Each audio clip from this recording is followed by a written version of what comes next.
오늘부터 청년부 공동체와 함께 예배하게 될 노희재 목사라고 합니다. 반갑습니다.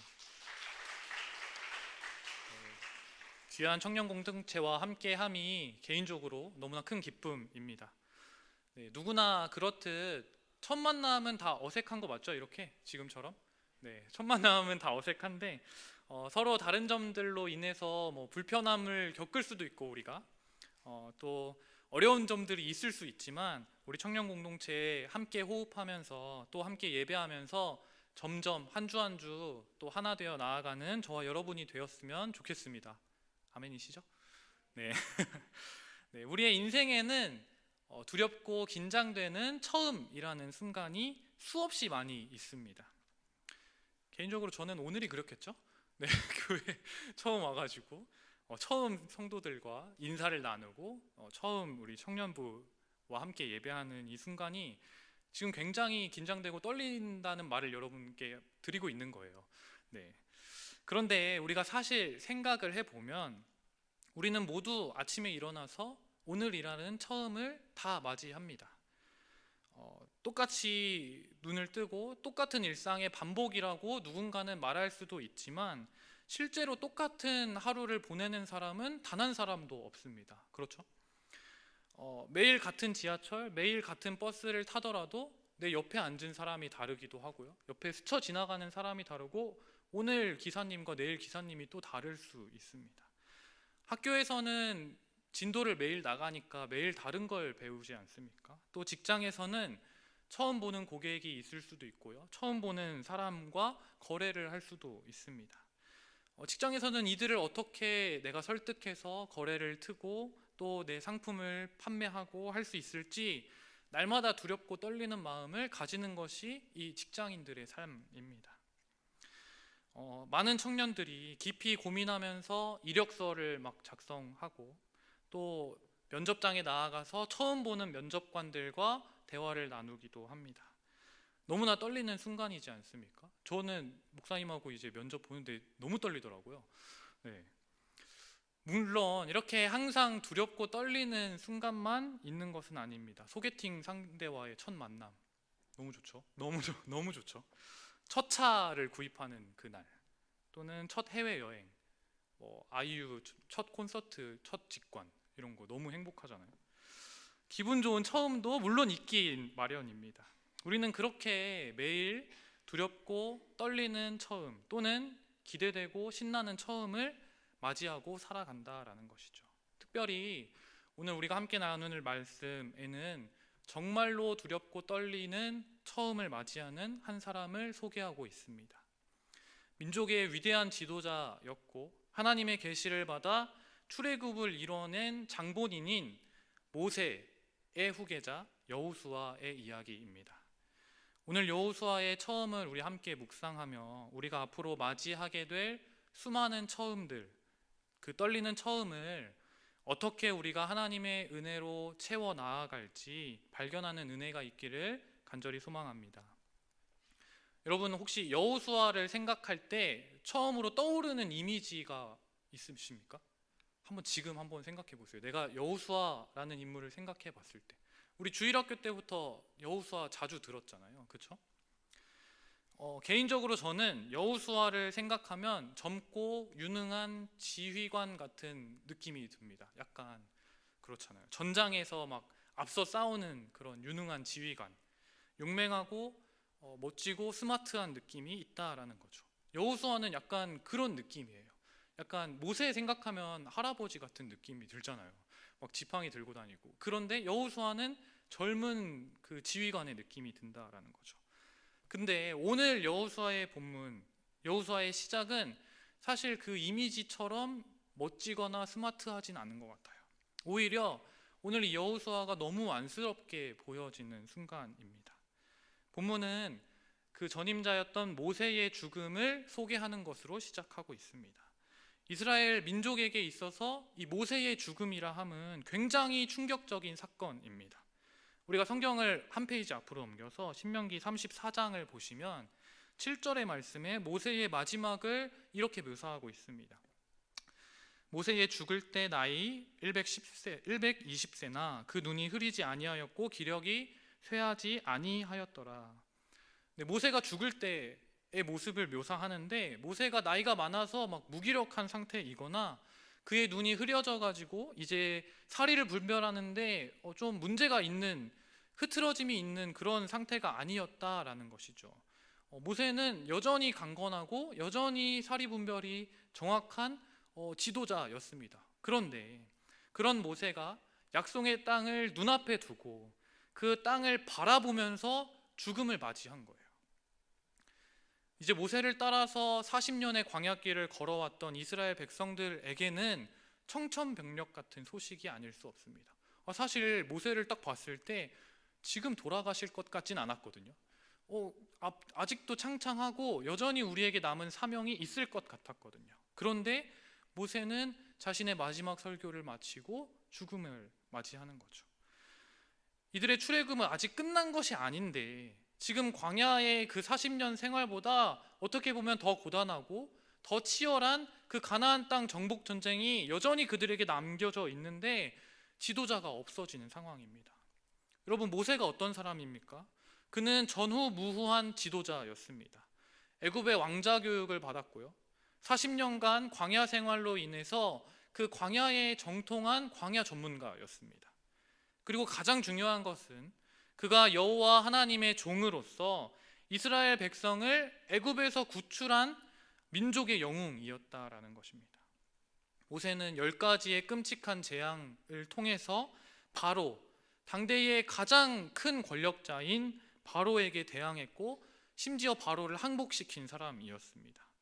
출애굽 이후에 이스라엘 백성들이 무엇을 만납니까? 홍해를 만나서 홍해가 앞을 가로막고 이스라엘 백성들 뒤에는 그 바로의 군대가 쫓아오는 상황이에요.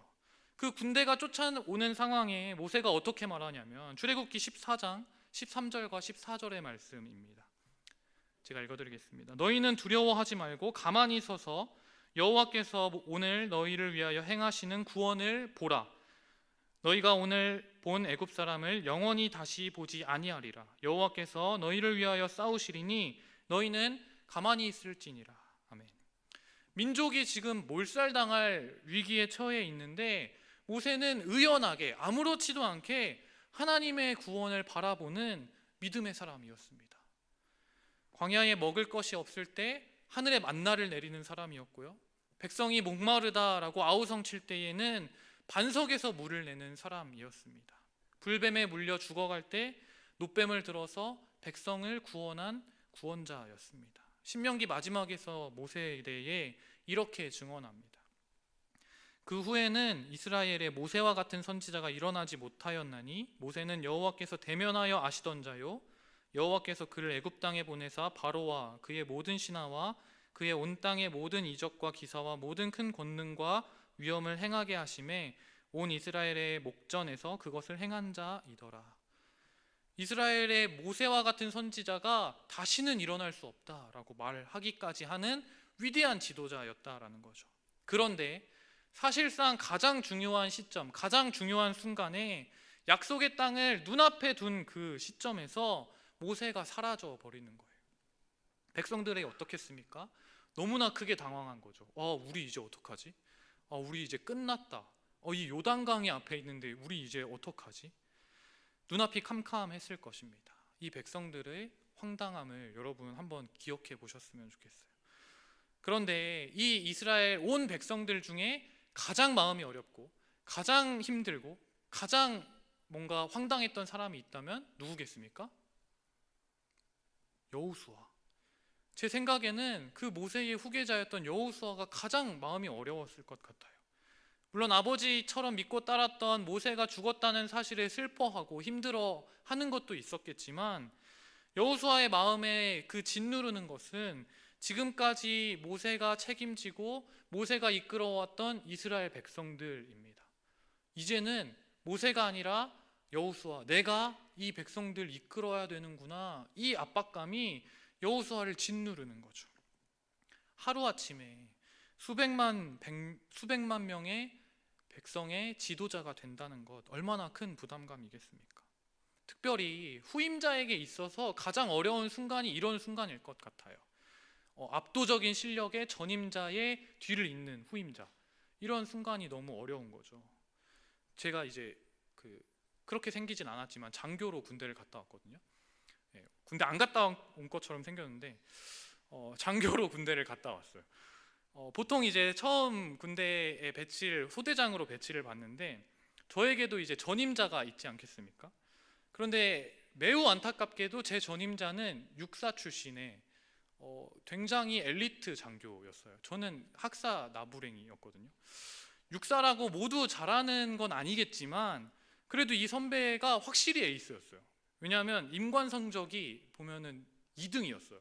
전체에서 2등 해가지고 군번을 저희는 성적표대로 봤는데 2등인 거예요. 군번 보자마자 이제 낙담이 되는 거죠. 아, 에이스 D구나, 이렇게 생각이 들어가지고.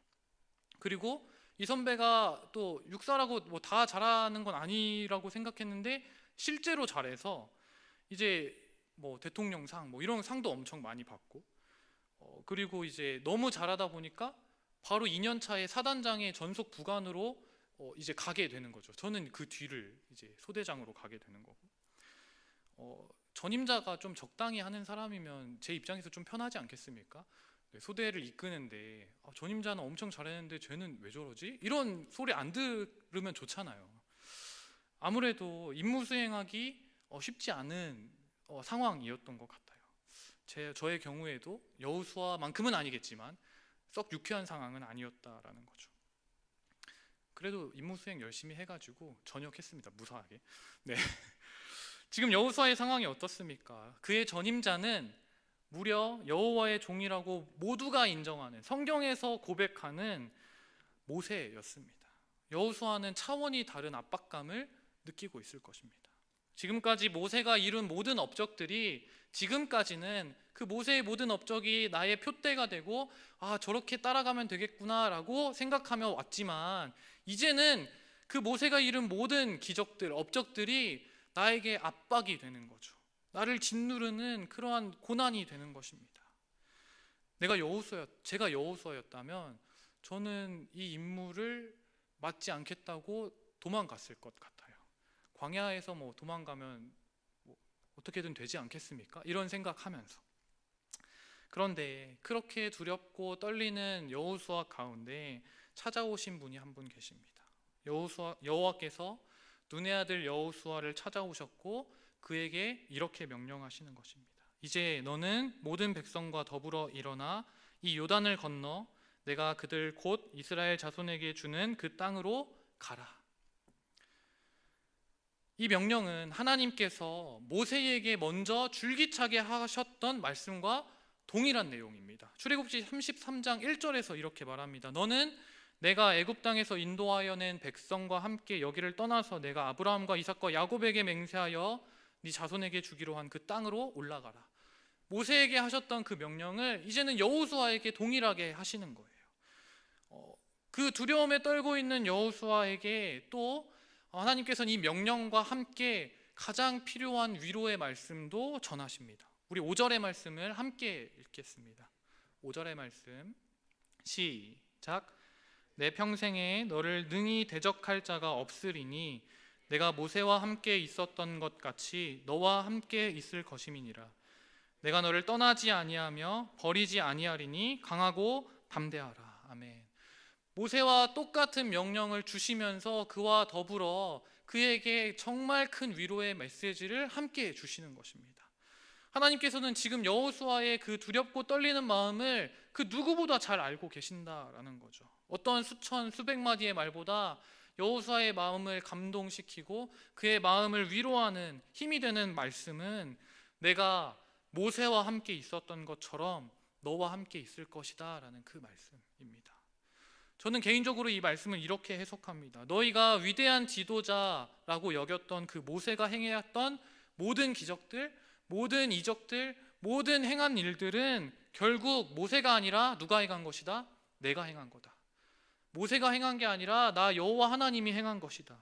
내가 그와 함께 했기 때문에 가능했던 일이고 이제는 내가 너를 통해 그 일을 하실 것이다. 내가 너를 통해 이스라엘 백성들을 이스라엘 백성에게 허락한 그 약속의 땅을 정복하게 할 거야. 내가 너와 함께 할 거야 라고 말씀하고 계신다라는 거죠. 여호수아는 이 하나님의 위로의 말씀을 믿음으로 수납하고 그 말씀에 순종할 것을 결단합니다.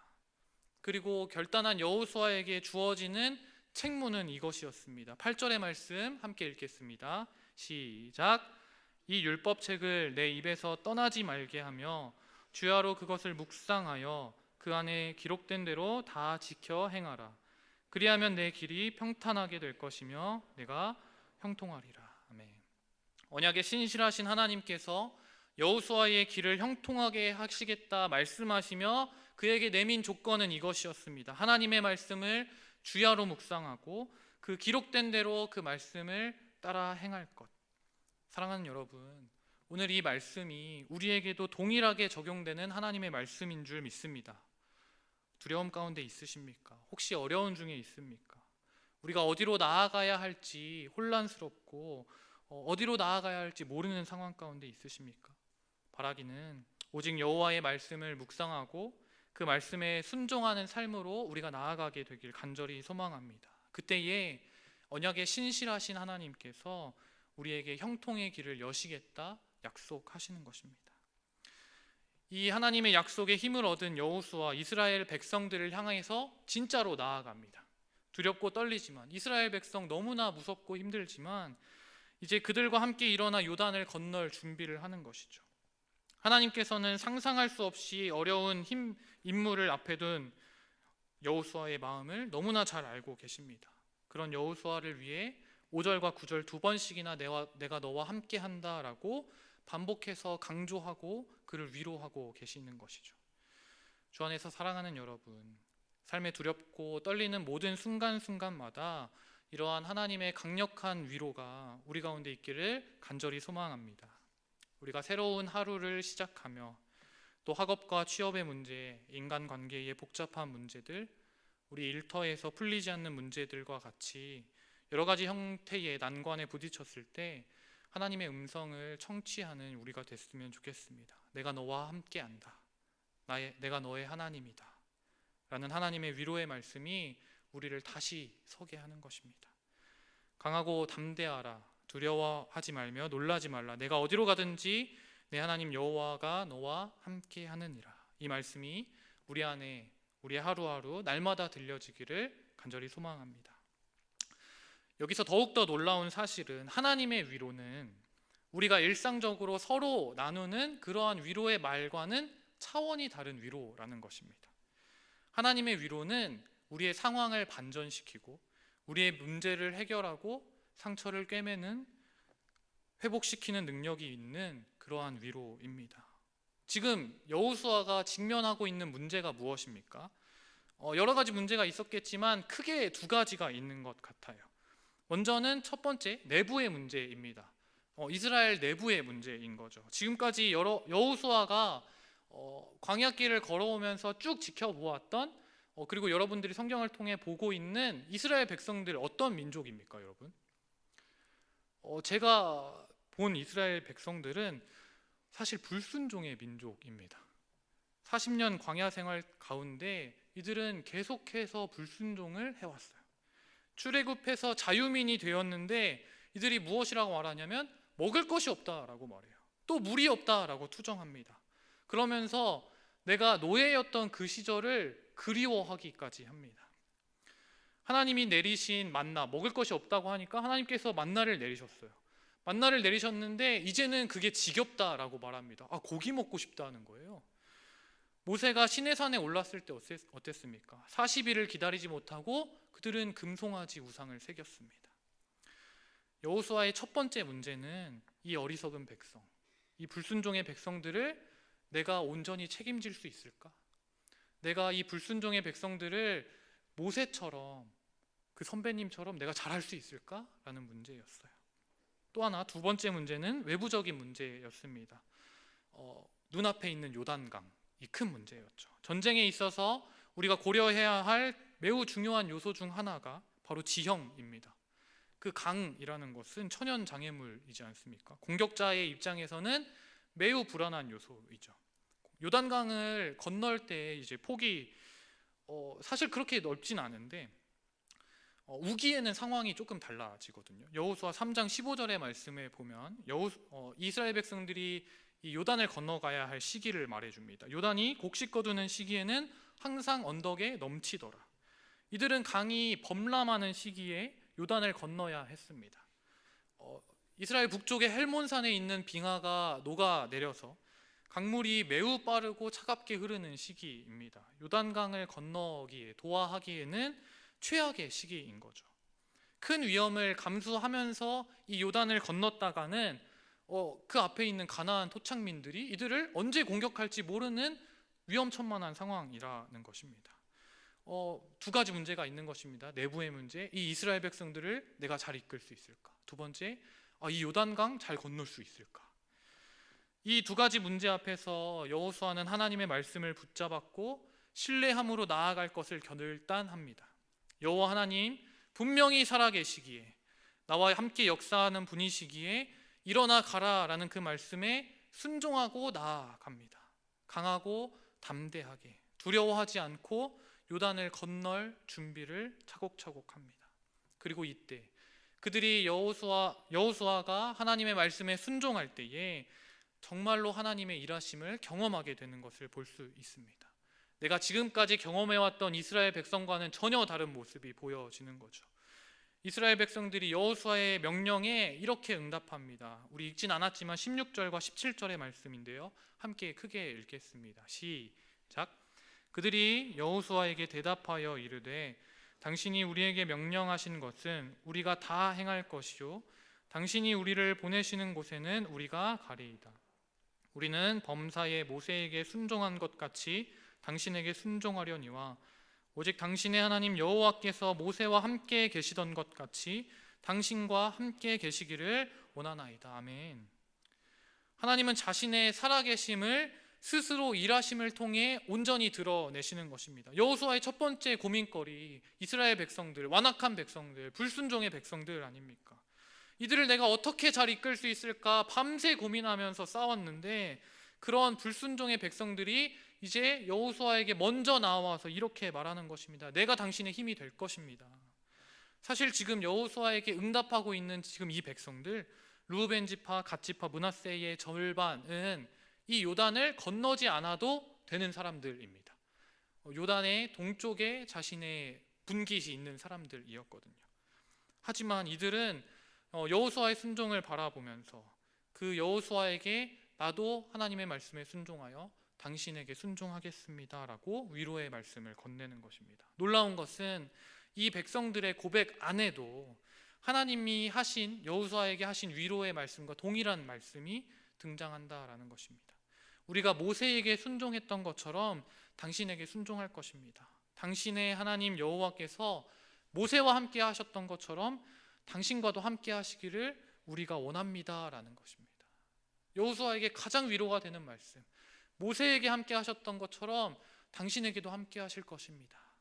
사랑하는 여러분, 이것이 바로 하나님의 위로입니다. 하나님의 위로는 상황을 변화시키는 위로입니다.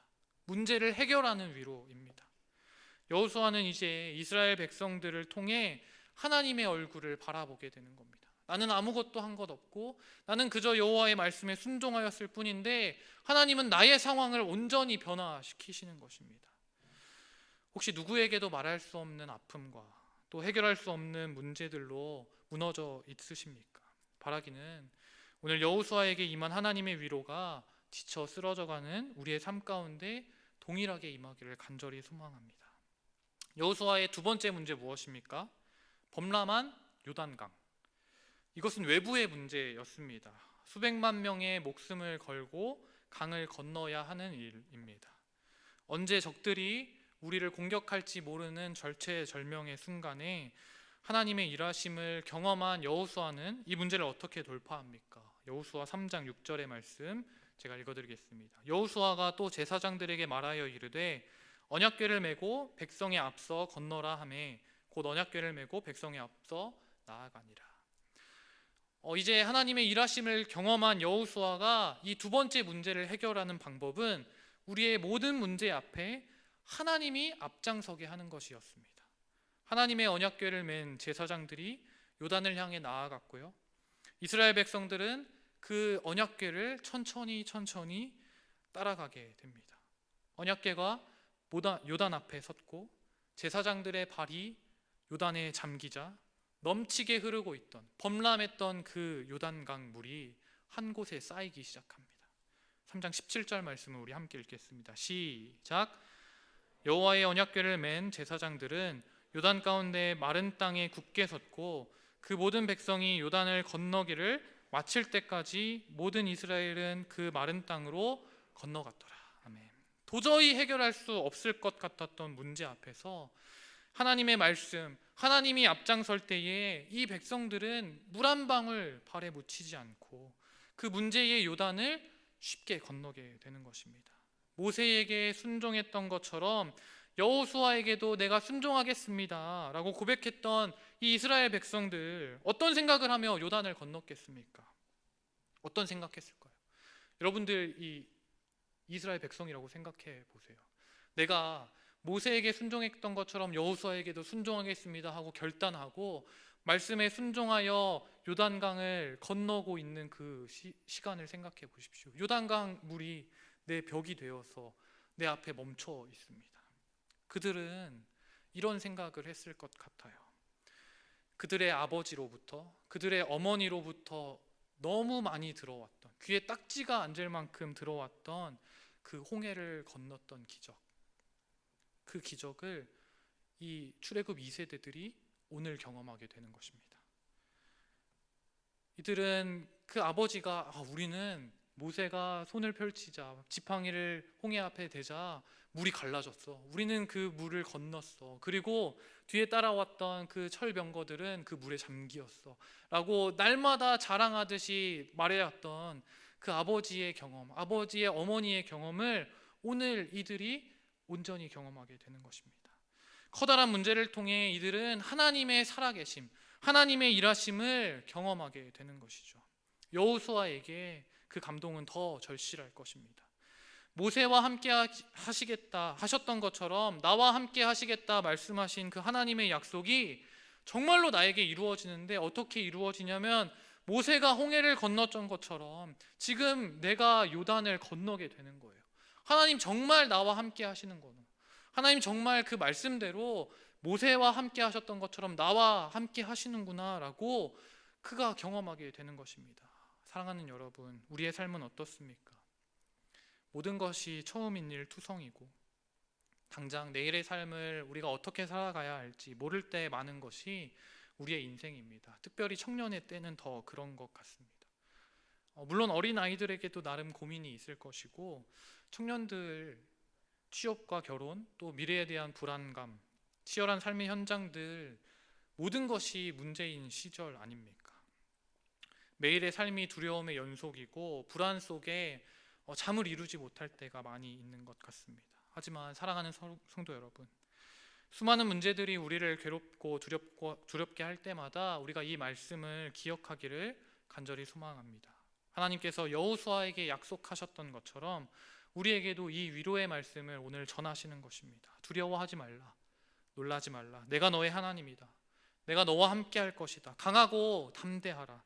나는 애굽의 바로를 굴복시켰고 홍해를 갈랐고 구름 기둥과 불 기둥으로 40년 광야 생활을 함께한 너의 하나님이다. 이제 내가 너와 함께 할 것이다. 너는 두려워하지 말라. 이렇게 하나님이 우리에게 말씀하시는 것입니다. 이제 우리가 무엇을 두려워할 수 있겠습니까? 함께 하시겠다 말씀하시는 그 하나님은 말뿐만 아니라 실제로 살아 역사하시고 그 약속의 말씀을 신실하게 이루시는 하나님인 줄 믿습니다. 우리의 근심의 문제들, 근심과 문제들을 감사의 제목으로 바꾸시는 하나님이신 줄 믿습니다. 사랑하는 여러분, 모세와 함께 하시고 또 여호수아와 함께 하셨던 하나님께서 이제는 우리와 함께 하심을 기대하고 경험하는 우리 청년부가 되기를 간절히 소망합니다. 우리의 모든 문제들 앞에서 우리가 해야 할 것이 무엇입니까? 단 한 가지입니다. 오늘 본문 1장 8절의 말씀 우리 크게 함께 읽겠습니다. 시작. 이 율법책을 내 입에서 떠나지 말게 하며 주야로 그것을 묵상하여 그 안에 기록된 대로 다 지켜 행하라. 그리하면 내 길이 평탄하게 될 것이며 내가 형통하리라. 이것이 주님께서 우리에게 약속하신 문제 해결의 열쇠입니다. 여호와의 율법을 묵상하고 지켜 행할 때에 너의 길이 평탄하게 될 것이고 네가 형통할 것이다. 아멘이십니까? 아멘이세요? 믿음으로 아멘하신 분들의 길이 평탄하게 될 줄 믿습니다. 네. 저는 사실 이 말씀 읽으면서 또 준비하면서 동의가 안 되더라고요. 실제적이고 실존적인 문제, 내가 죽고 사느냐 하는 문제를 앞에 두고 있는데 말씀 묵상이 무슨 문제 해결의 열쇠라는 겁니까? 너무 이상하잖아요. 차라리 야, 너 기도를 해봐. 너 열심히 기도하면, 진짜 간절히 기도하면 내가 해결해 줄게 라고 말씀하셨으면 납득이 될 것 같거든요. 열심히 기도했으니까. 그런데 말씀 묵상은 조금 이게 결이 맞나? 이런 생각이 드는 거예요. 차라리 기도가 더 현실감이 있어 보인다는 것입니다. 그런데 그렇다면 왜 하나님께서는 이 율법을 묵상하고 다 지켜 행하는 것을 우리의 해결책으로 제시하셨을까요? 여기에는 이 율법에 대한 조금 더 넓은 개념의 이해가 필요합니다. 지금 이스라엘 백성들에게 주어진 율법은 모세오경, 토라입니다. 여기에는 이들이 지켜야 할 규칙, 규범뿐만 아니라 하나님께서 말씀으로 세상을 창조하신 일, 창세기부터 아브라함과 이삭과 야곱에게 그 약속의 땅과 자손에 대한 약속, 그리고 애굽에서의 노예 생활, 출애굽 사건, 시내산 언약, 광야 여정 등 하나님께서 어떻게 자신의 백성, 우리를 선택하셨고 지금까지 그들 가운데 역사하셨는지를 보여주고 있습니다. 이들의 율법 책이라 함은 그 하나님의 역사하심을 망라한 책이라는 거죠. 그러니까 다시 말해 이 율법 책은 하나님의 구속 사역을 보여준다라는 것입니다. 결국 이스라엘 백성들이 날마다 묵상하고 지켜야 할 이 율법이라는 것은 바로 이스라엘의 정체성이고 이들이 기억해야 할 사명인 것입니다. 우리가 어떻게 창조되었고 우리가 어떻게 누구에게 주어진 약속의 말씀을 따라 그 누구로부터 우리에게 이 약속의 사명들이 맡겨졌는지, 우리가 어디로 나아가야 하는지 분명히 기억하라라는 것입니다. 여호와 하나님이 세상의 모든 것의 주인이시고 그리고 너희의 주인이심을 기억하라라는 뜻입니다. 하나님께서 나를 끝까지 지키시고 구원하신다는 사실을 기억하라라는 것입니다. 여호와의 율법을 주야로 묵상하는 것은 우리를 향한 하나님의 구원 사역, 하나님께서 세상을 창조하시고 지금까지 우리와 함께 하셨던 그 모든 역사를 너희가 기억하라라는 말씀입니다. 사랑하는 여러분, 우리의 앞을 가로막는 모든 문제 앞에서 여호와의 말씀을 묵상하며 그 말씀대로 순종하는 우리가 되기를 간절히 소망합니다. 감사하게도 우리에게는 이스라엘 백성들에게 주어진 구원의 이야기보다 훨씬 더 많고 훨씬 더 풍성하고 훨씬 더 놀라운 구원의 이야기들이 분명히 우리에게 있습니다. 이미 구약과 신약 양이 더 많잖아요. 모세오경하고는 비교할 수도 없습니다.